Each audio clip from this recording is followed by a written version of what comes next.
Welcome to Uriah Heep, the Magician's Podcast. I'll be covering every studio song the band has recorded and every bonus track that I can find. Each week we'll go over a new song from the beginning to where they are currently, and as they keep adding albums, I'll keep adding shows. Let the deep dive party begin. In the magic garden, some were singing, some were dancing. Ladies and gentlemen, welcome to Uriah Heep, the Magician's Podcast. We are on Season 7, Episode 2, the song Suicidal Man from the album Wonderworld. Really cool song. This has got a good beat to it. Really grooves. I like it. It's interesting to see that there's kind of feels like an extreme change in the band's writing at this point, coming off of Sweet Freedom to this album. It seems like, Sweet Freedom was a very cohesive feeling album. This one feels like we're getting a little more eclectic just within the first couple of songs, but it works. So far as we're digging into the album, I think these two songs work together very well. Really cool. And let's just jump right into the song. Here it is, Suicidal Man.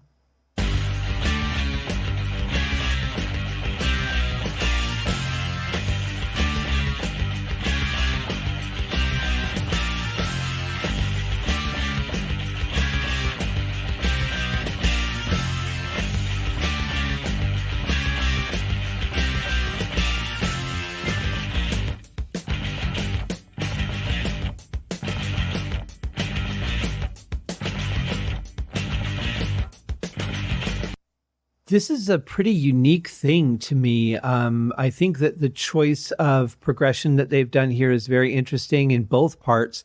Very unlike Uriah Heep. There's something that just feels different about it. There was no synthesizer intro, no weird, mystical thing coming in. It just, boom, it's in and it's playing, and it's a little bit progressive, I think. Pretty cool way to start a song, though, for sure.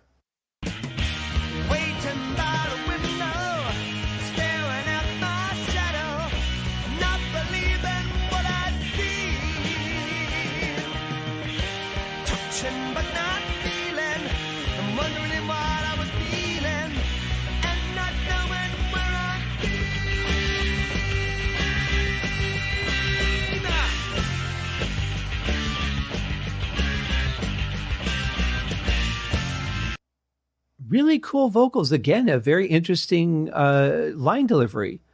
Unexpected. You're really not sure where it's going to go. A lot of power in the vocals, though. I almost feel like the bass is very lyrical in this as well, in its own way.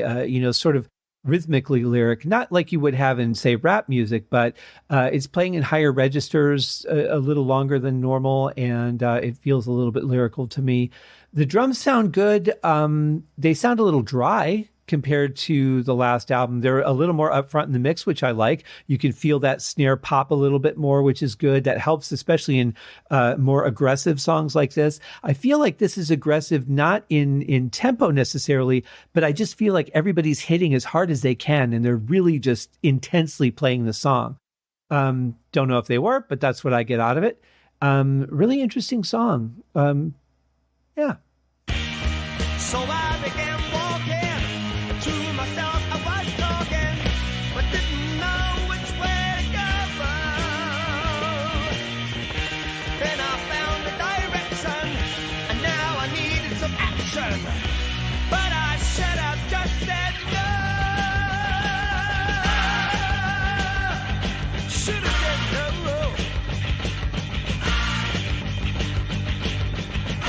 You can really hear the bass picking up in the second half of that, which is kind of where it triggered me to mention earlier how the bass was feeling a little more lyrical than bassy. That's a part where I kind of felt that. Really cool little part, though. Very unexpected. Good, strong vocal again. The keyboards, drums, and guitars are really holding things together.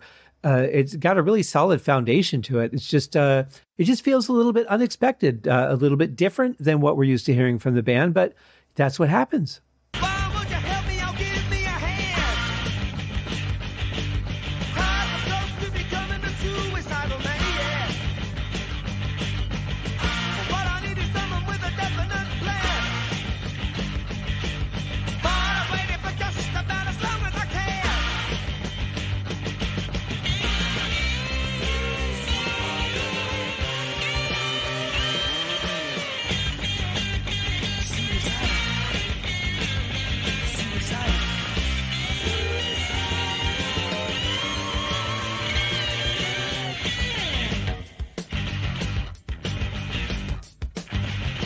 I could be wrong.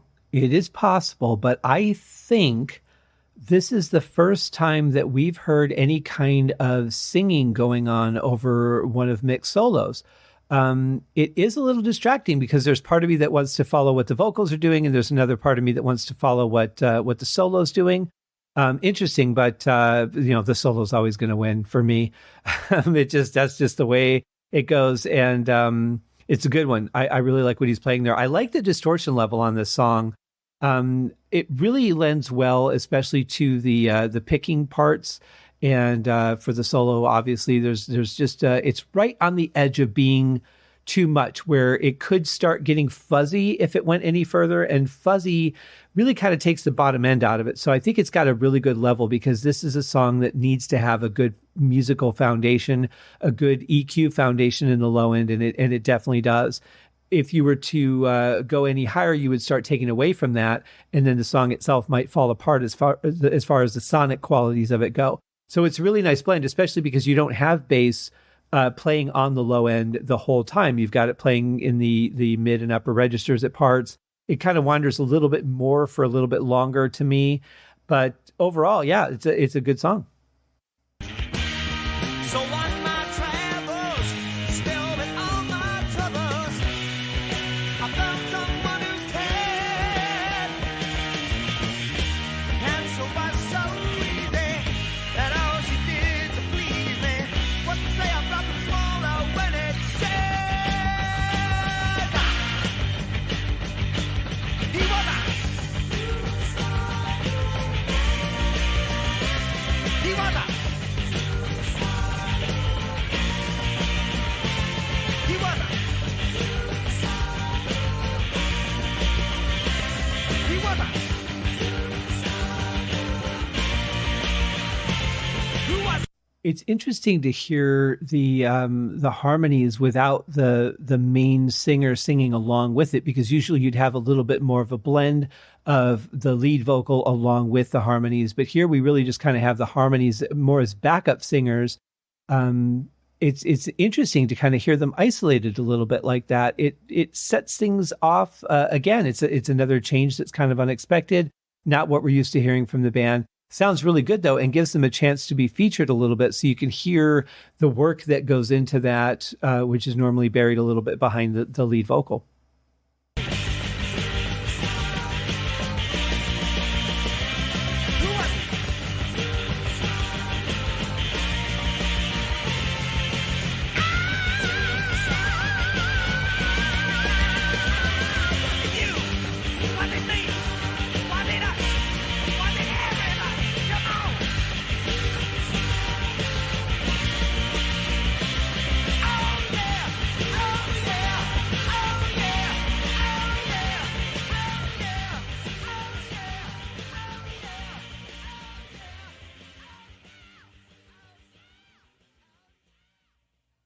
Nice, powerful buildup going into the end fade out there. Another opportunity where I'd love to hear where it went after that. Could have ended in 3 more seconds, or it could have gone on for another 5 minutes. You never know. But it was a nice build just the same, and some really good, powerful vocals. Great guitars on this one too. I love it because it's not, it's not your typical riff. It feels a little bit different. I can't exactly put my finger on what it is, but there's some really good playing on it. Absolutely love it. The keyboards are a little lesser in this song for me. There's something I think more than I hear, and that's just me and my ear on this time listening to it. But definitely good. It's good to hear the drums up at front in the mix a little bit. The bass is just, as always, just grooves right through the song. And what a great delivery of this song. And I think it's good to have, kind of an upbeat rocker after that gentle, or more gentle, I should say, introduction song that we had, Wonderworld, because I think, being a rock band, you can only delay that so long. You have to put something on there fairly soon, like within the first 3 songs, if not the first 2 songs, that shows that this is a rock album from a rock band. Otherwise, if the first couple are kind of ballad-like or too gentle, then I think it could be off-putting for new listeners. And of course, on CD, most people probably just skip to the one song that they know that caused them to buy the album in the first place, and they listen to that 20 times, and then maybe they kind of skip through a couple songs on the album.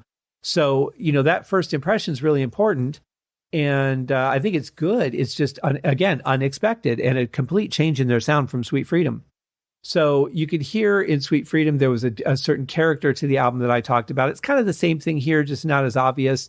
It's a little more crisp of an EQ. Things cut through a little bit better. There's more high end than just mid range as there was on Sweet Freedom. And it just has a good overall sound to it. It's nice and clear. You can hear what everyone's doing, which is very important. You know, you want to be able to hear all the instruments. For a lot of writers, though, and a lot of performers, you do tracks that are just meant to blend, that are just meant to thicken up other tracks, not necessarily to be heard on their own, but really more just as a support for the other tracks. And that's not uncommon for people to lay like an extra rhythm track just to thicken up the guitar sound and that sort of thing. But overall, yeah, it sounds good. I really like it. It's got a good groove to it. We hear the return of the harmonies, which I love. And just a great song. So that is Suicidal Man. Wow, we're already 2 songs into season 7. Just cruising over here. But you know what else? It's Friday, guys. It is Friday, and I want you to all go and have a fantastic weekend. Do something fun for yourself. Things have been so crazy as it is that we need to take a break once in a while and just do something that makes us happy. Because, you know, the situation of the world right now is a little crazy, and I don't know what it'll be like when this airs, but I can tell you that, like, just in Texas alone, the temperatures are hideous. People have been without power for a long time.